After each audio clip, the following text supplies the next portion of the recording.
ડીસા તાલુકાના શેરપુરા ખાતેથી ખેત તલાવડીઓમાં જીઓ મેમ્બ્રેન ફિટ કરવાની યોજનાનો રાજ્યવ્યાપી શુભારંભ કરાવતા જળ સંપત્તિ અને પાણી પુરવઠા મંત્રી શ્રી કુંવરજીભાઈ બાવળિયા રાજ્યના 10 જિલ્લામાં રૂપિયા 3800 લાખના ખર્ચે 3000 કરતા વધુ ખેત તલાવડીઓ થકી જળ સંચયનું પાણીદાર આયોજન વડાપ્રધાન શ્રી નરેન્દ્રભાઈ મોદીએ પાણી માટે અવિસ્મરણીય કામ કર્યું છે તેવું મંત્રી શ્રી કુંવરજીભાઈ બાવળિયાનું બયાન।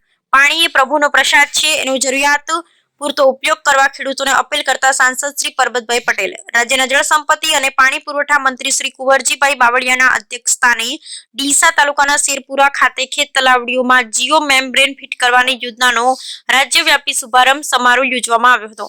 બનાસકાંઠા જિલ્લા સહિત આજથી રાજ્યના 10 જિલ્લાઓમાં આ યોજના અમલી બની છે।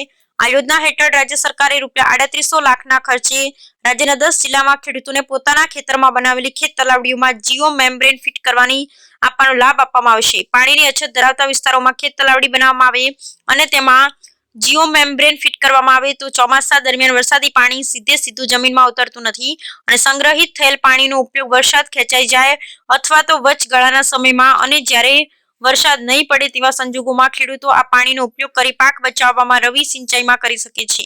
તેનાથી ખેડૂતોના પાકને પૂરક પાણી પૂરું પાડવાની સાથે સાથે ઉપજમાં વધારો કરી શકાય તેમજ સાથે સાથે ભૂગર્ભ જળમાં બચાવ કરી શકાય છે। બનાસકાંઠા જિલ્લામાં આ યોજનાનો પાયલોટ પ્રોજેક્ટ સફળ થયા બાદ રાજ્યના 10 જિલ્લાઓમાં આ યોજના અમલી બનાવાઈ છે। રૂપિયા 3800 લાખના ખર્ચે રાજ્ય સરકાર 10 જિલ્લામાં 3000 કરતા વધુ ખેત તલાવડીઓમાં જીઓ મેમ્બ્રેન ફિટ કરવાની યોજનાથી રાજ્યમાં જળ સંચયનું પાણીદાર આયોજન શક્ય બનશે અને ખેડૂતોને સિંચાઈની સમસ્યા દૂર થવાથી તેમની ઉપજ વધશે અને ખેડૂતો આત્મનિર્ભર બનશે। આ પ્રસંગે જળ સંપત્તિ અને પાણી પુરવઠા મંત્રી શ્રી કુંવરજીભાઈ બાવળીએ બનાસકાંઠા જિલ્લામાં સિંચાઈ માટે ટપક અને ફુવારા પદ્ધતિની મોટા પાયે ઉપયોગ તેમજ જળ સંચય માટે ખેત તલાવડી બનાવી વરસાદી પાણીને વહી જતું અટકાવવાના ઉપાયને બિરદાવી ખેડૂતોના પાણીદાર આયોજનને બિરદાવ્યું હતું। ખેત તલાવડીઓમાં જીઓ મેમ્બ્રેન ફિટ કરવાની યોજનાના પાયલોટ પ્રોજેક્ટ આ જિલ્લામાં શરૂ થયો। જિલ્લામાંથી આજે રાજ્યવ્યાપી યોજનાનો પ્રારંભ થઈ રહ્યો છે, એની વિશેષ ખુશી હોવાનું જણાવી પાણીનું મહત્વ અને જળ સંચય માટે વધુ જાગૃત બનવા ખેડૂતોને અનુરોધ કર્યો હતો।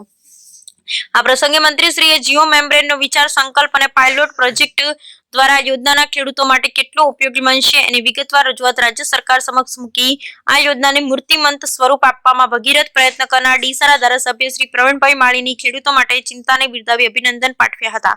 પાણીની અછત અને પાણીના મહત્વને બરાબર સમજી દેશના વડાપ્રધાન શ્રી નરેન્દ્રભાઈ મોદી સમગ્ર ગુજરાતમાં જળ સંચય અને જળ વ્યવસ્થાપનનું સુદૃઢ આયોજન કરી બતાવ્યું છે એમ જણાવી મંત્રી શ્રી કુંવરજીભાઈ બાવળિયાએ કહ્યું કે છેવાડાના માનવીઓને પણ કઈ રીતે ઉપયોગી થવું એવા અભિગમ સાથે વડાપ્રધાન શ્રી નરેન્દ્રભાઈ મોદી કામ કરી રહ્યા છે। નલ સે જલ યોજના સૌની યોજના સુજલામ સુફલામ નર્મદા કેનાલ એમ પાણી માટે અવિસ્મરણીય કામ વડાપ્રધાન શ્રી નરેન્દ્રભાઈ મોદીએ કર્યું છે, જેનો લાભ આજે કચ્છ અને ઉત્તર ગુજરાતના છેવાડાના ગામો સુધી પહોંચ્યો છે। પાણીનું મહત્વ સમજાવતા વિસ્તારમાં આ યોજના ખેડૂતોના પાકને નવજીવન આપશે તેમજ ખેડૂતોને આત્મનિર્ભર બનાવશે એમ જણાવી યોજનાનો લાભ લેવા ખેડૂતોને અપીલ કરી હતી। સાંસદ શ્રી પરબતભાઈ પટેલે આ પ્રસંગે આપણા ન પાણી હતા, ડાર્ક ઝોનમાં હતા, પાણી માટે વલખા મારતા હતા એમ જણાવી ભૂતકાળમાં બનાસકાંઠા જિલ્લામાં પાણીની કેવી સમસ્યા હતી તેનો ચિતાર રજૂ કર્યો હતો। વડાપ્રધાન શ્રી નરેન્દ્રભાઈ મોદીના શાસનમાં પાણી માટેના આયોજનથી આજે બનાસકાંઠા જિલ્લામાં છેવાડાના ગામો સુધી કેનાલનું પાણી પહોંચ્યું છે અને પાણીની સમસ્યામાંથી આપણે છુટકારો મળ્યો છે એમ જણાવી પાણી પ્રભુનો પ્રસાદ છે, એનો જરૂરિયાત પૂરતો ઉપયોગ કરવો ખેડૂતોને અપીલ કરી હતી। ડીસાના ધારાસભ્ય શ્રી પ્રવીણભાઈ માળીએ સમગ્ર જળ સંપત્તિ અને પાણી પુરવઠા વિભાગનો આભાર માનતા સમગ્ર યોજના અંગે તેના લાભથી ખેડૂતોને માહિતગાર કર્યા હતા। વ્યક્તિગત ધોરણે સીધો ફાયદો અને 3 લાખ સુધીની સહાયનો લાભ આ યોજનામાં મળે છે, જે ખેડૂતો માટે અન્ય કોઈ પણ યોજનામાં મળતા આર્થિક લાભથી વધુ છે। ત્યારે ખેડૂતોએ ખેત તલાવડી બનાવવાની અપીલ સાથે ભૂગર્ભ જળ બચાવવા માટે ખેડૂતોને નવું વીજ જોડાણ આપવાની યોજનાનો લાભ લેવા પણ અનુરોધ કર્યો હતો। વધુમાં તેમણે પાણી એ સોનું છે, જળ સંચય દ્વારા વહી જતા પાણીને અટકાવવાની અપીલ સાથે ખેત તલાવડીની આજુબાજુમાં 100 જેટલા વૃક્ષો વાવવાનું ખેડૂતો પાસેથી વચન માંગ્યું હતું। આ પ્રસંગે ધાનેરા ધારાસભ્ય માવજીભાઈ દેસાઈ, પૂર્વ સાંસદ દિનેશભાઈ અનાવાડિયા, પ્રજ્ઞશ્રી ગેનાજી ઠાકોર, મુખ્ય એન્જિનિયર શ્રી એમડી પટેલ, અધિક એન્જિનિયર શ્રી ડીપી બારોડ, સંગઠનના પદાધિકારી શ્રી, અધિકારીશ્રીઓ, ખેડૂત આગેવાન શ્રીઓ, ગ્રામ અગ્રણીઓ અને મોટા સંખ્યામાં ખેડૂતો ઉપસ્થિત રહ્યા હતા। ખેત તલાવડીમાં જીઓ મેમ્બ્રેન ફિટ કરવાની યોજનાનો લાભ મેળવનાર જિલ્લામાં બનાસકાંઠા સહિત મહેસાણા, પાટણ, કચ્છ, રાજકોટ, બોટાદ, ભાવનગર, સુરેન્દ્રનગર, નર્મદા અને ડાંગ જિલ્લાનો લાભિત જિલ્લામાં સમાવેશ થાય છે, જેના માટે રૂપિયા 3800 લાખનો ખર્ચ રાજ્ય સરકાર ભોગવશે। ખેત તલાવડી બનાવવા માટે વધુમાં વધુ 26,400 ચોરસ ફીટની મર્યાદા સુધીનું પ્લાસ્ટિક જીઓ મેમ્બ્રેન ફિટ કરી આપવામાં આવશે। બનાસકાંઠા જિલ્લામાંથી આ યોજના હેઠળ 600 ખેડૂતોએ અરજીઓ કરેલી છે। સમગ્ર યોજનાનો શ્રેય બનાસકાંઠા જિલ્લાને જાય છે, કેમ કે આ યોજનાના પાયલોટ પ્રોજેક્ટ આ જિલ્લામાં અમલી અને સફળ બન્યો હતો. Bureau report Ramjibhai Raigor, crime patrolling news bureau chief, Banaskantha.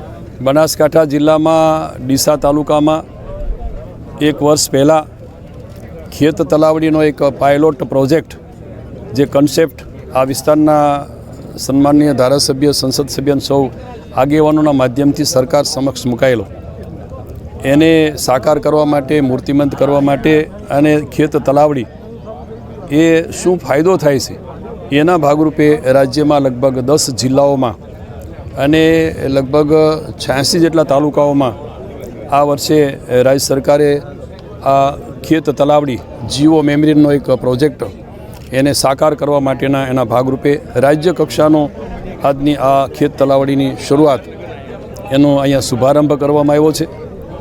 આગામી દિવસોમાં આ કન્સેપ્ટ ઓછા પાણીએ ખેડૂતો વધારે કઈ રીતે સિંચાઈનો લાભ લઈને ખેત ઉત્પાદન લઈ શકે, વરસાદી પાણીનો વધારે એનો ઉપયોગ કરીને, સંગ્રહ કરીને એનો કઈ રીતે વધારે વિશેષ ડ્રીપ ઇરિગેશનના માધ્યમથી ઉપયોગ થઈ શકે એના ભાગરૂપે અહીંથી આ શરૂઆત થઈ છે. આગામી દિવસમાં રાજ્ય સરકારે પણ જે રીતે સિંચાઈ ક્ષેત્રે અને કૃષિ ક્ષેત્રે ખેડૂતોને ખેતી સમૃદ્ધ બને એ માટેના ઉદ્દેશ સાથે દેશના પ્રધાનમંત્રી આદરણીય નરેન્દ્રભાઈ અને રાજ્યના મુખ્યમંત્રી આદરણીય ભૂપેન્દ્રભાઈ કામ કરી રહ્યા છે. એના ભાગરૂપે આવતા દિવસોમાં વિશેષપણનો ખેડૂતો લાભ લે, જાગૃતતા સાથે એ આગળ વધવા માટેનો રાજ્ય સરકારનો પ્રયત્ન છે. કાર્યક્રમને